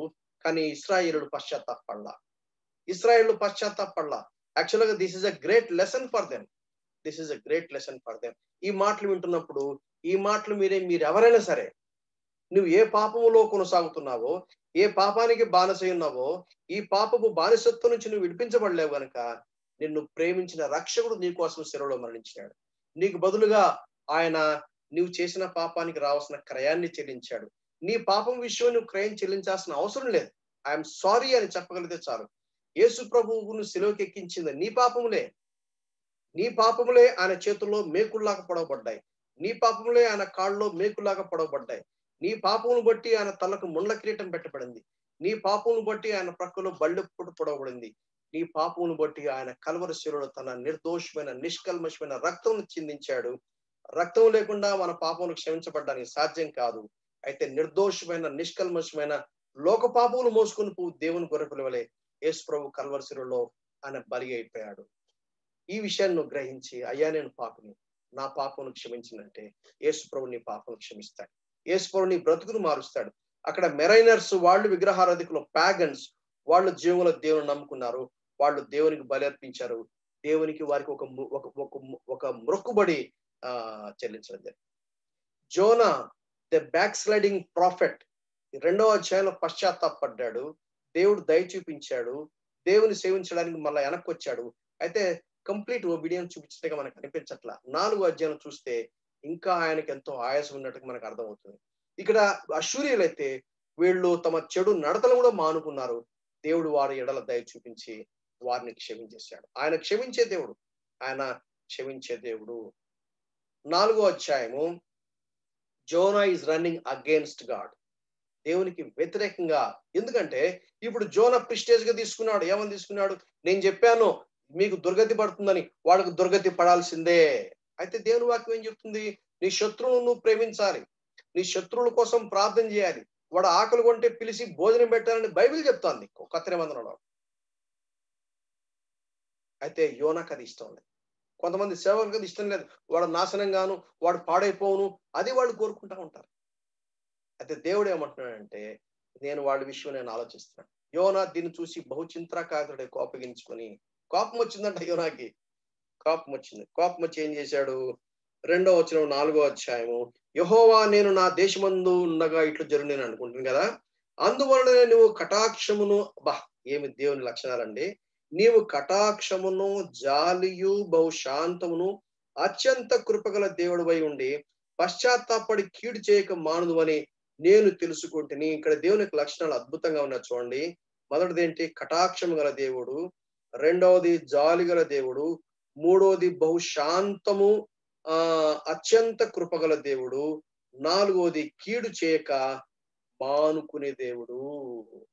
కటాక్షం గల దేవుడు. అందుకే సెలవులో ఆయన తన ప్రేమను మన ఎడల వెల్లడిపరిచారు. ఎట్లా వెల్లడిపరిచారు? మనము పాపులం, మనము ఆధ్యాత్మికంగా చచ్చిన స్థితిలో ఉన్నాం, మనము ఆధ్యాత్మిక చీకట్లో ఉన్నాం, మనము ఆధ్యాత్మిక గుడ్డితనంలో ఉన్నాం, మనము ఆయన్ని తృణీకరించాం, మనము ఆయనను అంగీకరించలేదు, మనమే ఆయన్ని సిలువేశాము. వీరేం చేస్తున్నారు, వీరిని క్షమించండి అని దేవుడు తన మహాకృపను కటాక్షమును ఆయన మన ఎడల చూపారు. Is a gracious God. Is a gracious God. What a God we have. What a God we have. ఈ దేవుణ్ణి మనం ఆరాధించకుండా ఎట్లా ఉండగలం? ఈ దేవుణ్ణి పూజించకుండా ఎట్లా ఉండగలం? మన కోసం ప్రాణం పెట్టిన వాళ్ళు ఎవరైనా ఉన్నారా? నీ కోసం ఎవరైనా ప్రాణం పెడతారా? నీకు బదులుగా ఎవరైనా మరణిస్తారా? సాక్షాత్తు దేవుడే, ఆకారము లేని ఆత్మస్వరూపిన దేవుడే మానవుడికి దిగి వచ్చి కల్వరి శిలువలో ఆయన తన ప్రేమను వ్యక్తపరిచాడు. దేవునికి న్యాయాన్ని నెరవేర్చాడు. అంటే అక్కడ మనం ఎలా అర్థం చేసుకోవాలంటే, God is God of triune God. త్రియేకమైన దేవుడు. ముగ్గురు దేవుళ్ళ కాదు, వన్ అబ్సల్యూట్ గాడా కాదు. అంటే తండ్రి అయిన దేవుడు, కుమారుని దేవుడు, పరిశుద్ధాత్మ దేవుడు. వ్యక్తిత్వంలో ముగ్గురు, దైవత్వంలో ఒకరు. ఇదొక మర్మము, మనకు అర్థం కాదు. ఎందుకంటే యేసు ప్రభు కల్వరి శిలువలో మరణించినప్పుడు సింహాసనం ఖాళీగా ఉందా? నో. గాడ్ ద ఫాదర్, దేవుడు లోకాన్ని ఎంతో ప్రేమించాడు. ఆయన తన కుమారుడైన యేసుక్రీస్తును పంపాడు. అక్కడ కుమారుడు అంటే it is not biological sense, it is of relationship. It is of relationship, not in a biological sense. You need to understand that. అందుకనే కొంతమంది అంటారు కుమారుడు అంటే మరి భార్య ఎవరు, తల్లి ఎవరు అంటారు. We should not have that kind of thinking, because God is the spirit. God is non physical, metaphysical, బౌద్ధికేత్తరుడు, ఆత్మస్వరూపైన దేవుడు. మనకు అర్థం కావాలని దీన్ని ఆంథ్రోపోమార్ఫిక్ లాంగ్వేజ్ అంటారు. అర్థం చేసుకోలేక చాలా మంది ఈ సత్యాన్ని గ్రహించే ప్రయత్నం చేయరు. కనీసం ఈ వాక్యాన్ని వింటున్నప్పుడు ఈ సత్యాన్ని విని నీవైనా సరే, నీ కోసము ఆత్మస్వరూపైన దేవుడు మానవ అవతారంలో ఈ లోకానికి వచ్చాడు. ఎలా తెలుసు యేసుక్రీస్తు దేవుడు అని? కన్యక గర్భమును జన్మించాడు. పుట్టుకలో అసమానమైన వాడు. ఆయన పరిశుద్ధమైన దేవుడుగా 33.5 సంవత్సరాలు జీవించి శిలువలో మన కొరకు బలి అయిపోయాడు. ఆయన మన మరణాన్ని తన తీసుకున్నాడు. పాతి పెట్టబడి 3వ దినాన మృత్యుంజయుడి తిరిగి లేచాడు. పునరుద్ధాన్ని తిరిగి లేచాడు. ఆయన పరలోకానికి ఎక్కి వెళ్ళిపోయాడు. మరలా త్వరలో రానై ఉన్నాడు. ఆయన ఎంత త్వరలో వస్తాడంటే అంత త్వరలో వస్తాడు. ఎవరైతే ఆయన విశ్వాసం ఉంచుతారో వాళ్ళని తీసుకొని పోవడానికి రానై ఉన్నారు. ఎవరైతే ఆయన విశ్వాసం ఉంచకుండా తృణీకరించారో దేవుడు వారి పాపమును బట్టి వారికి జడ్జిమెంట్ ఇస్తాడు. నిత్య నాశనము, ఆరని అగ్ని గంధకులతో మండుగుండములు ఉంటాయి. కటాక్షం గల దేవుడు నిన్ను పిలుస్తున్నాడు. ఎదురాడు ప్రజల ఎడల నా చేతులు దినమెల్లా చాచి ఉంచున్నాను అని ఆహ్వానిస్తున్నాడు. ఆయన ఆహ్వానించే చేతులు, ఆయన ప్రేమగల చేతులు, జాలిగల చేతులు, గాయపరచబడిన చేతులు, నైపుణ్యం గల చేతులు, ఆయన సృష్టించిన చేతుల చేత ఆయన ఒక తల్లి వల్లే, ఒక తండ్రి వల్ల నిన్ను ప్రేమించి నీకోసం ప్రాణం పెట్టింది. కటాక్షముల దేవుడు నన్ను ఆహ్వానిస్తున్నాడు. గ్రేషియస్ గాడుగా ఆహ్వానిస్తున్నాడు. ఇప్పుడైనా నువ్వు వస్తే నేను స్వీకరిస్తాడు. ఆయన జాలిగల దేవుడు. Is merciful God, gracious God and merciful God. Gracious God అంటే అర్థం ఏంటి? నీకు అర్హత లేదు, అయినా సరే దేవుడు నీకు ఒక అర్హత ఇస్తాడు. ఏమిటి అర్హత? యేసుప్రభువుని విశ్వాసం ఉంచితే దేవుని కుమారుడుగా నువ్వు చేయబడతావు. దేవుని కుటుంబంలో చేర్చబడతావు. నిత్య నరకం నుంచి తప్పించబడతావు. దేవుడు ఉండే మోక్ష రాజ్యానికి వెళ్తావు. మర్సిఫుల్ గాడ్ అంటే అర్థం ఏంటి?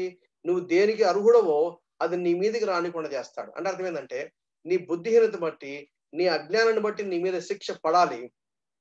అది పడకుండా దేవుడు తప్పిస్తాడు. ఆయన బహుశాంతం గల దేవుడు.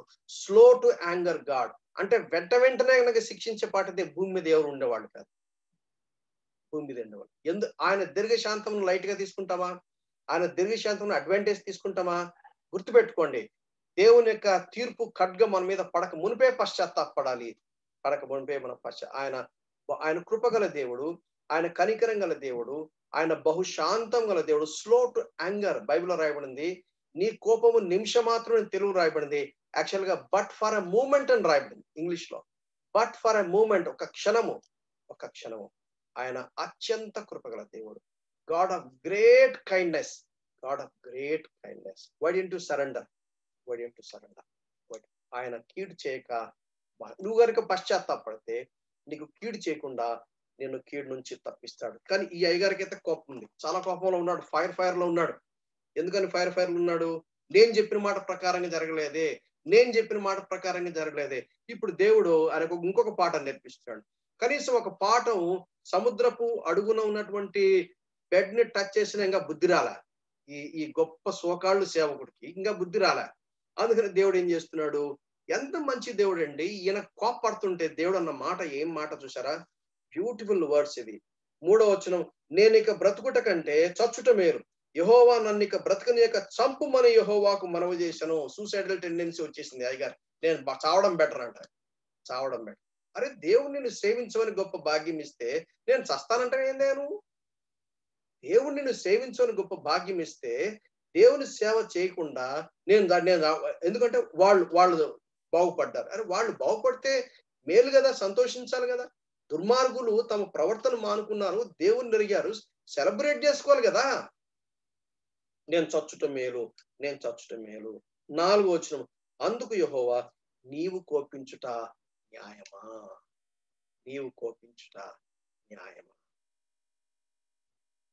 అసలు దేవుడు చూడండి, ఆయన మనల్ని ఎంత ప్రేమించాడంటే మనల్ని కన్విన్స్ చేయడానికి ఎంతవరకు దిగి వచ్చాడు చూడండి. అది అవసరం అసలు దేవుడికి? నీకు బుద్ధి ఉందా? నీకు ఎన్నిసార్లు చెప్పాలి? ఆల్రెడీ నీకు సముద్రపు అడుగులో పోయి నేను నిన్ను రక్షించి నిన్ను చేప కడుపులో పెట్టి క్షేమంగా నువ్వు జీర్ణించి నువ్వు part and parcel of the fish అయి ఉండాల్సింది. అవలా? అయితే బయట తీసుకొచ్చి జీర్ణశక్తి సిస్టమ్ ఏం చేశాడో మనకు తెలియదు, కానీ మొత్తం మీద బయటకు వచ్చాడు క్షేమంగా. కృతజ్ఞత భావంతో దేవుని సేవించవచ్చు కదా. ఇంకా 5 రూపాయలు స్టైల్ కొడుతున్నావు ఏంటి? దేవుడు అన్నాడా? అనట్లా. లాంగ్వేజ్ చూడండి. నీవు కోపించుట న్యాయమా? ఏం చెప్పాలి? నిజమే ప్రభువా, ఇది న్యాయం కాదు. నేను అన్యాయంగా ఎందుకో నా కడుపులో నా శత్రువులు నశించాలని వాళ్ళ మీద నాకు బాగా ఎక్కసం ఉంది అని చెప్పాలా లేదా? ఏమంటాడు చూసారా? 4వ వచనము, అందుకు యెహోవా నీవు కోపించడం న్యాయం అంటే దేర్ ఇస్ నో రెస్పాన్స్. న్యాయం అని చెప్పట్లా, న్యాయం కాదని చెప్పట్లా. 5వ వచనం, అప్పుడు యోనా పట్టణంలో నుండి పోయి దాని తూర్పు తట్టున బస చేసి అక్కడ పందిలో ఒకటి వేసుకుని పట్టణంలోకి ఏం సంభవించునో చూచుదామని ఆ నీడను కూర్చున్నాడు. Still is expecting. ఏం ఎక్స్పెక్ట్ చేస్తున్నాడు? వాళ్ళంతా నాశనం అయిపోవాలి. అరే, ఏం మెంటాలిటీ ఇది? నాశనం అయిపోవాలని. దేవుడేమో వారిని బాగు చేయాలనుకుంటున్నాడు. దేవుడు వారిని దర్శించి వారిని బాగు చేద్దాం అనుకుంటే ఈయన చూడండి కడుపులో ఎంత మంటగా ఉందో శత్రువుల విషయంలో. అది మానవుని యొక్క పతనం, అది మానవుని యొక్క నైజం, మానవుని యొక్క గుణం అది. అయితే యేసు ప్రభు క్రీస్తు యేసునందున వారు నూతన సృష్టి, పాతవి గతించను, కొత్తగా మారు. యేసు ప్రభు చేతిలోకి వస్తే ఆయనను పరిశుద్ధుడిగా మారుస్తాడు. ఇటువంటి నీచ బుద్ధి తీసివేస్తాడు. ఇతరులు క్షేమము, యేసు ప్రభువును విశ్వాసం ఉంచిన వాళ్ళు బాగుపడాలి, ఆశీర్వదించబడాలి, దీవించబడాలి. అయితే వాళ్ళు నాశనం అవ్వాలని కోరుకోకూడదు. పట్టణమునకు ఏమి సంభవించునో చూసేదని ఆ నీడను కూర్చుని ఉండగా 6వ వచనం, దేవుడైన యెహోవా సొర చెట్టు ఒకటి ఏర్పరిచి అతనికి కలిగిన శ్రమ పోగొట్టుకై అది పెరిగి యోనా తలపైగా నీడ ఇచ్చినట్లు చేశాను. ఆ సొర చెట్టును చూసి యోనా బహు సంతోషించను. దేని చూసి సంతోషిస్తున్నాడు? ఆ ప్రజలు పశ్చాత్తాపడిన ప్రజలు చూసి సంతోషిస్తున్నాడా? లేక దేవుడు కృపను కనికరం? ఈయనేమో చేప గడుపులో ఉన్నప్పుడు సావకుండా బాగుపడడానికి ఈయన క్షేమం కోసం, రక్షణ కోసం ప్రార్థన చేశాడు. మరి వాళ్ళు కూడా రక్షించడానికి సంతోషించబడాలి కదా. లేదు లేదు, ఈయనేమో బాగుపడాలట, ఈయనేమో క్షేమంగా ఉండాలట, ఈయనకేమో రక్షణ దొరకాలంట, వాళ్ళకి దొరకడానికి వీల్లేదట. ఇప్పుడు చూడండి, ఈ సొర చెట్టును చూసి సంతోషిస్తున్నాడు. మరి కనీసం సెన్స్ అన్న ఉందా లేదా? అరే ఇంతవరకు లేదు, ఇంత సడన్ గా ఎట్లా వచ్చింది? Is there not God's hand behind it అని. అందుకని గుర్తుపెట్టుకోండి ప్రియమైన సహోదరి సహోదరులారా, దేవునికి వ్యతిరేకమైన నీ కడుపులో ఆయాసం కనుక పెట్టుకుంటే you will not understand what is happening around you. ఇక్కడ దేవుడు ఒక సొర చెట్టు ద్వారా ఆయనకు ఒక పాఠం నేర్పుతా ఉన్నాడు. ఆయన శ్రమ పోగొట్టుకొని ఆయన తల మీద నీడ వచ్చినట్టుగా చేశాడు. సొర చెట్టును చూసి బాగా సంతోషపడ్డాడు. 7వ వచనం, మరుసటి ఉదయం ముందు దేవుడు ఒక పురుగుని ఏర్పరచగా అది ఆ చెట్టును తొలిచినందున చెట్టు వాడిపోయాడు. దేవుడు ఒక సొర చెట్టును వాడుకున్నాడు. దేవుడు మరలా ఒక పురుగును వాడుకున్నాడు. దేవుడు ఎవరైనా వాడుకుంటాడు, గాడిదను కూడా వాడుకుంటాడు ఆయన. గాడిదను బిలాముకు బుద్ధి చెప్పడానికి గాడిదకు నోరిచ్చి గాడిదతో మాట్లాడిన బిలాము డిస్కషన్ పెట్టుకున్నాడు. కానీ ఏంది గాడిద మాట్లాడుతుంది అని ఒకసారి ఆశ్చర్యపడాలా లేదా? అట్లా ఉంటది. దైవికంగా దేవుని యొక్క పద్ధతిలో మార్గంలో నడవకుండా దేవునికి వ్యతిరేకంగా నడుస్తా ఉంటే you will never have even common sense to understand how God is work. దేవుడు పనిచేసే విధానం నీకు అర్థం కాదు. How God is sovereignly organising situation circumstances అనేది నీకు అర్థం కాదు. ఈ వ్యక్తి అదే సిచ్యువేషన్ లో ఉన్నాడు. ఒక పురుగు వచ్చింది, ఇప్పుడు చెట్టు ఎండిపోయింది. 8వ వచనం, మరలా ఎండకాయగా దేవుడు వేడిమి గల గాలి, తూర్పు గాలిని రప్పించను. యోనా తల ఎండకు దెబ్బ తగలగా అతడు సొమ్మసిల్లి బ్రతుకుట కంటే చచ్చుట నాకు మేలు. మళ్ళా సెకండ్ టైం మొదలు పెట్టాడు. ఆ పాట మానేట్లా. మళ్ళా సెకండ్ స్ట్రాంజా కూడా అదే స్ట్రాంజా. ఏంటి, ఫస్ట్ స్ట్రాంజనేమో నేను సచ్చేదాన్ని, నేను బతకడం కంటే చావడం బెటర్ అన్నాడు. మళ్ళా సెకండ్ స్ట్రాంజా ఏంటి, నేను బతికేదానికంటే చావడము బెటర్ అని చెప్పేసి మళ్ళా అదే పాట పాడుతా ఉన్నాడు. మళ్ళా అదే పాట పాడుతున్నాడు. 9వ వచనం చూడండి, బ్యూటిఫుల్ వర్స్ ఏంటిదంటే, అప్పుడు దేవుడు ఈ సొర చెట్టుని గురించి నువ్వు కోపించుట న్యాయమా. 9వ వచనం, అప్పుడు దేవుడు ఈ సొర చెట్టుని గురించి నువ్వు కోపించుట న్యాయమా. మంచిదా చెడ్డదా అనట్లా, న్యాయమా అన్యాయమా అని అడుగుతున్నాడు. ఇప్పుడు ఈడిచ్చే జవాబు చూడండి. ఏంట జవాబు? 9వ వచనం 2వ భాగం, ప్రాణము పోవునంతగా కోపించుట న్యాయమే. ఎంత ఎక్కసమం చూడండి. నాకు నవ్వొస్తుంది. నాకు ఇంత జరుగుతున్నా కూడా he's not able to sense. ఎవరితో మాట్లాడుతున్నావు తెలుసా? That is God. ఎవరి దేవుడు? సమీపించడానికి తేజును నివసించేవాడు, ఆయన దహించు అగ్ని వంటి వాడు. ఆ దేవుని ఎవరు చూసి బ్రతకలేరని బైబిల్లో రాయబడింది. అటువంటి దేవుడు ఒక మానవుడు మరొక మానవుడితో మాట్లాడినట్టుగా దేవుడే ఒక స్నేహితుడిలాగా దగ్గరకు వచ్చి నిన్ను కన్విన్స్ చేయడానికి ట్రై చేస్తే ఇటువంటి జవాబు ఇస్తావా? ప్రాణము పోనంతగా కోపించడం న్యాయమే. ఇదేం డిక్షనరీ రా నాయన, ఇదేం రూల్ ఇది? నీకు ఎక్కడి నుంచి వచ్చింది డిక్షనరీ? అందుకనే కమ్యూనికేషన్ ప్రాపర్ గా ఉండాలంటే చెప్పేవాడి డిక్షనరీని వినేవాడు వింటే అప్పుడు ఆ డిక్షనరీ మీనింగ్ ని బట్టి కరెక్ట్ గా అర్థమవుతుంది. చెప్పేవాడి డిక్షనరీ వేరే, వినేవాడి డిక్షనరీ వింటే కమ్యూనికేషన్ కరెక్ట్ గా రాదు. కమ్యూనికేషన్ కరెక్ట్ గా రాదు.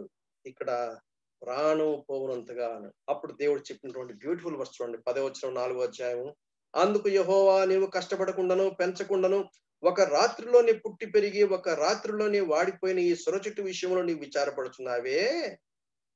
అయితే 120,000 కంటే ఎక్కువై కుడి ఎడమలు ఎరగని జనమును బహు పశువులు గల నినెవే మహాపురం విషయంలో నేను విచారపడవద్దా అని యోనాతో సెలవిచ్చను. This is the highlight of all this 4 chapters. 120,000 కంటే ఎక్కువై కుడి ఎడమలు ఎరగని జనం అంటే చిన్నపిల్లలు కుడి ఎరగని జనం అంటే చిన్నపిల్లలు. అంటే గాడ్ లవ్స్ చిల్డ్రన్. దేవుడు వీళ్ళని, అందుకనే God wants to save them. మరి పెద్దలేంటి, వాళ్ళు తమ దుర్మార్గుల విషయం పశ్చాత్తాపడ్డారు, వాళ్ళు విడిచిపెట్టారు, దేవుడు వారిని క్షమించాడు. బహు పశువులు, గుర్తుపెట్టుకోండి, God is concerned with animals also. God is concerned with animals also. బహు పశువులు నేను విచారపడవద్దా? అది లెసన్. ప్రియమైన సహోదరి సహోదరులారా, దేవుడు దేని విషయం విచారపడతాడో నీవు నేను ఆ విషయం విచారపడాలి. అందుకనే బాప్తిస్మిచ్చి యోహాను బ్యూటిఫుల్ పిక్చర్. ఆయన రొమ్మున అనుకున్నాడు. He touch the heart beat of God. దేవుడు దేని విషయం విచారపడుతున్నాడో మనం దాని విషయం విచారపడాలి. దేవుడు దేని విషయమే సంతోషిస్తాడో మనం దాని విషయం సంతోషించాలి. దేవుడు ఇది న్యాయమా అని దేవుడు ఏదైతే న్యాయంగా భావిస్తాడో నేను అదే న్యాయంగా భావించాలి. అది పాడు, నేను విచారపడొద్దా. Let us recall the wonders in Jonah. ఏంటిదంటే యెహోవా సన్నిధిలోంచి పారిపోతున్నాడు. I'm sorry, you cannot run away.